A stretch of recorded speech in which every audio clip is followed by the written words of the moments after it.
Ծանր գիշեր է անցկացրել Իրանը, ըստ որոշ աղբյուրների վերջին շաբաթների ամենաբազմամարդ ցույցերն են եղել։ Չնայած հաղորդվում էր, որ Իրանի իշխանությունն ամբողջությամբ անջատել է ինտերնետը, լրատվամիջոցներում հրապարակվել են բազմաթիվ նոր կադրեր անկարգություններից։ Հաղորդվող տեղեկություններն իրարամերժ են։ BBC-ի պարսկական ծառայությունը հայտնել է, որ Սպահանում այրվել է Իրանի պետական հեռարձակողի շենքը։ Թասնիմն իր հերթին պնդել է, Սպահանում որևէ ցույց չի եղել։ Պաշտոնապես չի հաստատվել լուրը, որ Թեհրանում ցուցարարներն այրել են Իսլամական հեղափոխության պահապանների կորպուսի շենքը։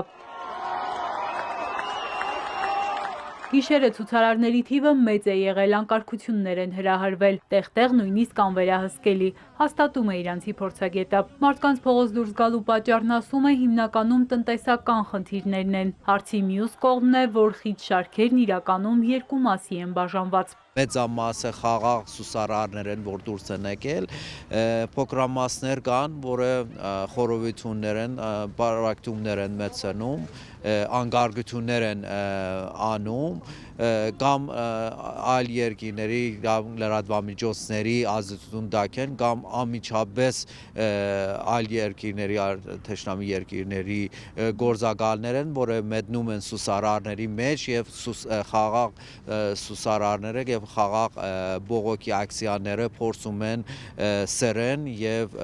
բախում սկսեն ոստիկանությունների հետ։ Գիշերն ապստամբները գրոհել են Ռաշտ շրջանի Խոշկե-Բիջար քաղաքի ռազմական բազան, վիրավորելով անվտանգության աշխատակիցներին, վնասելով մասնավոր ու ծառայողական մեքենաները եւ բազայի սարքավորումները։ Թասնիմը հայտնում է, որ Մաշհադում ցուցարարները կանգնեցրել են քաղաքային երկու ավտոբուս ու բռնի դուրս հանել ուղևորներին, ապա այրել ավտոբուսները։ Անվտանգության ուժերն անկարգության հեղինակներին ձերբակալել են։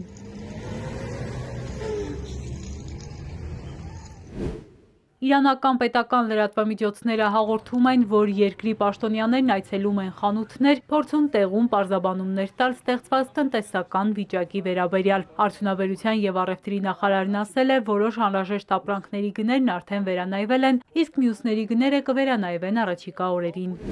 Ցուցարարներին լայվ ռեժիմով հետևում է Ամերիկայի նախագահը։ Դոնալդ Թրամփը սոցցանցում գրել է. ավելի քան 1 միլիոն մարդ է մասնակցում ցույցերին, իսկ Իրանի երկրորդ խոշոր քաղաքն անցել է ցուցարարների վերահսկողության տակ։ Ռեժիմի ուժերը հեռացել են, նշել է Թրամփը։ ԱՄՆ նախագահին Fox News-ի հաղորդավարը հարցրել է. կարդացել է լուրը, որ այաթոլլահ Խամենեին պլան B ունի եւ պատրաստվում է հեռանալ Ռուսաստան։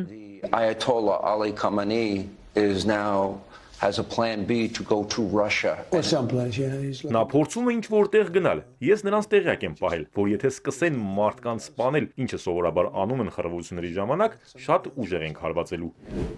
Իրանի ժողովուրդը չի հանդուրժի օտարերկրյա ստրկությունը։ Խամենեին խիստ է արձագանքել Թրամփին, հայտարարել Իսլամական Հանրապետությունը հիմնադրվել է 100 հազարավոր ազնիվ մարդկանց արյունով եւ ծնկի չի գա ավերողների առջև։ Եթե որևէ մեկը դառնա օտարերկրացիների վարձկան ու աշխատի օտարերկրացիների համար, ժողովուրդը կմերժի նրանց։ Երեկ երեկոյան Թեհրանում եւ մի քանի այլ վայրերում մի խումբ պառակտիչներ եկան եւ քանդեցին իրենց երկրին պատկանող շենքը Միացյալ Նահանգների նախագահին հաճոյանալու համար։ Եթե նա կարող է, թող զբաղվի իր երկրի կառավարմամբ։ Նրա երկրում տեղի են ունենում տարբեր իրադարձություններ։ Նրա ձեռքերը ներկված են 1000-ից ավելի իրանցիների արյունով։ Թրամփը պետք է իմանա, որ այնպիսի բռնակալներ, ինչպիսիք են Փարավոնը, Նիմրուդը, Ռեզախանը եւ Մոհամմադ Ռեզան տապալվել են իրենց ինքնահավանության գագաթնակետին։ Նա նույնպես կտապալվի։ Թրամփը փորձում է օգտվել իրավիճակից եւ փորձի այդպեսի փերկիչի գերբալ սույս տա, սուսադրի, երբ որ ինքը մարդու իրավունքների մասին է խոսում, պետք է հիշի, որ ինքը աջակցող էր մի